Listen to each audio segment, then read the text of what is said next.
Hello friends, ഇന്ന് നമ്മൾ നോക്കുന്ന വീഡിയോ നമ്മൾ വീടിൻ്റെ പ്ലംബിങ് കാര്യങ്ങളൊക്കെ ചെയ്യുന്ന സമയത്ത് നമുക്ക് പ്രഷർ ലൈൻ എവിടെയൊക്കെയാണ് കൊടുക്കേണ്ടത്, ഏതൊക്കെ സെക്ഷനിൽ പ്രഷർ ലൈൻ കൊടുക്കാൻ പാടില്ല എന്നുള്ള ഡീറ്റെയിൽസ് വീഡിയോ, എങ്ങനെയാണ് പൈപ്പ് ലൈൻ കൊണ്ടുപോകുന്ന ഡീറ്റെയിൽസ് വീഡിയോ ആണ് നമ്മൾ ഇന്നത്തെ വീഡിയോയിൽ ഉൾപ്പെടുത്തിയിരിക്കുന്നത്. മെയിനായിട്ട് നമ്മൾ ചെയ്തിരിക്കുന്നത്, ഇവിടെ നമ്മൾ ഉപയോഗിച്ചിരിക്കുന്നത് നേരെ സ്റ്റീൽ ടാങ്കിൽ നിന്നും 2 ഇഞ്ച് പൈപ്പ് എന്നാണ് നമ്മൾ ഇറക്കിയിരിക്കുന്നത്. അതിൽ നിന്നും സെപ്പറേറ്റ് പൈപ്പുകളാണ് കൊണ്ടുപോയിരിക്കുന്നത്.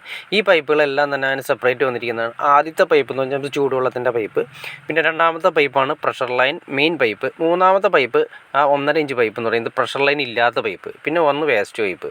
അപ്പോൾ ആദ്യമേ തന്നെ നമ്മൾ പറഞ്ഞത് നേരെ സോളാറിലേക്ക് വരുന്ന പൈപ്പ്, സോളാറിൻ്റെ ഔട്ട് വരുന്ന പൈപ്പാണ് ആ CPVC 3/4 ഇഞ്ച് കൊടുത്തിരിക്കുന്നത്, ചെറിയ പൈപ്പ് കൊടുത്തിരിക്കുന്നത്. പിന്നെ മെയിൻ ലൈനാണ് നമ്മൾ പ്രഷർ ലൈനിന് വേണ്ടി കൊടുത്തിരിക്കുന്നത്. 1.5 ഇഞ്ച് പറഞ്ഞ് ASTM പൈപ്പാണ് ഉപയോഗിച്ചിരിക്കുന്നത്. 1.5 ഇഞ്ച് പൈപ്പ് നേരെ 2 ഇഞ്ച് പൈപ്പ് കണ്ട ടാങ്കിൽ നിന്നും ഡയറക്റ്റായിട്ട് കൊണ്ടുവന്നിരിക്കുന്ന പൈപ്പ് നേരെ എടുത്തതിന് ശേഷം ഒരു ബ്രാഞ്ച് സെപ്പറേറ്റ് പോകുന്നുണ്ട്, ഒരു ലൈൻ വന്നിട്ട് നമ്മൾ നേരെ പ്രഷർ ലൈൻ കാര്യങ്ങളൊക്കെ എടുത്തതിന് ശേഷം നമ്മൾ കൊടുക്കുന്നുണ്ട്. ഒരെണ്ണം നമ്മൾ പ്രഷർ ഇല്ലാതെ കൊടുക്കുന്നുണ്ട്. അതാണ് നമ്മൾ ശ്രദ്ധിക്കേണ്ട കാര്യം.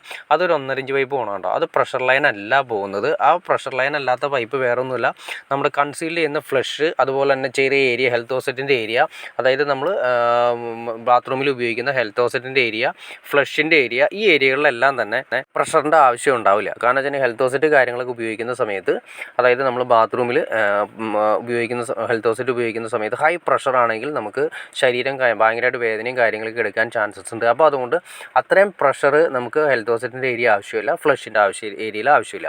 അപ്പോൾ ഈ സെക്ഷനിൽ നമുക്ക് സെപ്പറേറ്റ് ചെയ്ത് പൈപ്പ് ലൈൻ കൊണ്ടുപോകണം. അപ്പോൾ അതിന് വേണ്ടിയിട്ടുള്ള പൈപ്പ് ലൈനാണ് നമ്മൾ സെപ്പറേറ്റ് കൊണ്ടുപോയിരിക്കുന്നത്.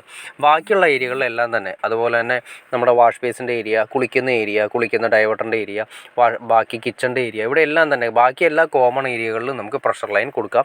ഈ പറയുന്ന ബാത്റൂമിൻ്റെ അകത്ത് ഫ്ലഷിൻ്റെ ഏരിയയും ഹെൽത്ത് ഹോസറ്റിൻ്റെ ലൈനും വരുന്നത് സെപ്പറേറ്റ് ചെയ്ത് നമ്മൾ തന്നെ കൊടുക്കണം. പിന്നെ വരുന്നതെന്ന് വെച്ചിട്ടുണ്ടെങ്കിൽ നമ്മൾ കൊടുത്തിരിക്കുന്ന പൈപ്പുകളെല്ലാം തന്നെ ഇന്നായിട്ട് വരുന്നത്, അതായത് നേരെ വരുന്ന പൈപ്പ് കണ്ടോ, ഈ പൈപ്പ് നേരെ വരുന്നത് നമ്മുടെ ടാങ്കിലേക്ക് വരുന്ന ഇന്നാണ് വന്നിരിക്കുന്നത്. ഇന്ന് നമ്മൾ 1 ഇഞ്ച് പൈപ്പ് നേരെ വന്ന് ടാങ്കിലേക്ക് കൊടുത്തിരിക്കുന്നു. പിന്നെ ഒരു പൈപ്പ് ഓവർഫ്ലോ, അതായത് വെള്ളം നിറഞ്ഞു കഴിയുന്ന സമയത്ത് പുറത്തേക്ക് പോകാൻ വേണ്ടിയിട്ട് ഓവർഫ്ലോ കൊടുത്തിരിക്കുന്നു. പിന്നെ നമ്മൾ ആ ഓവർഫ്ലോൻ്റെ തൊട്ടടുത്ത് തന്നെ പിന്നെ എക്സ്ട്രാ പൈപ്പ് ലൈൻ കാര്യങ്ങളൊക്കെ എടുത്തിരിക്കുന്നത് വെച്ചിട്ടുണ്ടെങ്കിൽ അവിടെ ടാപ്പ് കാര്യങ്ങളൊക്കെയുള്ള എടുത്തിരിക്കുന്നത്, അത് നമ്മൾ പ്രഷർ ലൈനിൽ നിന്ന് തന്നെയാണ് എടുത്തിരിക്കുന്നത്. പിന്നെ വരുന്ന സെക്ഷൻ എന്ന് വെച്ചിട്ടുണ്ടെങ്കിൽ നമ്മൾ അങ്ങേറ്റത്തൊരു 1.5 ഇഞ്ച് കാണാൻ സാധിക്കും. അത് വേറൊന്നുമില്ല, സ്റ്റീൽ ടാങ്ക് ആയതുകൊണ്ട് സ്റ്റീൽ ടാങ്ക് കഴുകുന്ന സമയത്ത് സെൽഫ് ക്ലീനിങ് നമ്മൾ ഉപയോഗിക്കുന്ന സമയത്ത് അത് കഴുകി ആ പുറത്തേക്ക് വെള്ളം പോകുന്നതിന് വേണ്ടിയിട്ടാണ് ഒരു സെപ്പറേറ്റ് പൈപ്പ് 1.5 ഇഞ്ച് പൈപ്പ് വീണ്ടും നിങ്ങൾക്ക് കാണാൻ സാധിക്കേണ്ട. അതൊരു വാൽവ് വെച്ച് കൊടുത്തതിന് ശേഷം നേരെ പുറത്തേക്കാണ് കൊടുത്തിരിക്കുന്നത്. അപ്പോൾ ഓക്കെ ഫ്രണ്ട്സ്, നിങ്ങൾക്ക് എങ്ങനെയാണ് ഒരു പ്രഷർ ലൈൻ ഏതെവിടെയൊക്കെ കൊടുക്കണമെന്നും ഏത് സെക്ഷനിലാണ് കൊടുക്കാൻ പാടില്ലാത്തതെന്നും വ്യക്തമായിട്ട് നിങ്ങൾക്ക് മനസ്സിലായി കാണുമെന്ന് വിചാരിക്കുന്നു. ഇനി എന്തെങ്കിലും ഡൗട്ട്സോ കാര്യങ്ങളോ ഉണ്ടെങ്കിൽ തീർച്ചയായിട്ടും കമൻറ്റ് ചെയ്യാൻ മടിക്കരുത്, ഷെയർ ചെയ്യാനും മടിക്കരുത്, സബ്സ്ക്രൈബ് ചെയ്യാനും മടിക്കരുത്. ഓക്കെ ഫ്രണ്ട്സ്, അടുത്ത വീഡിയോയിൽ കാണുന്നവരെ ഓക്കെ.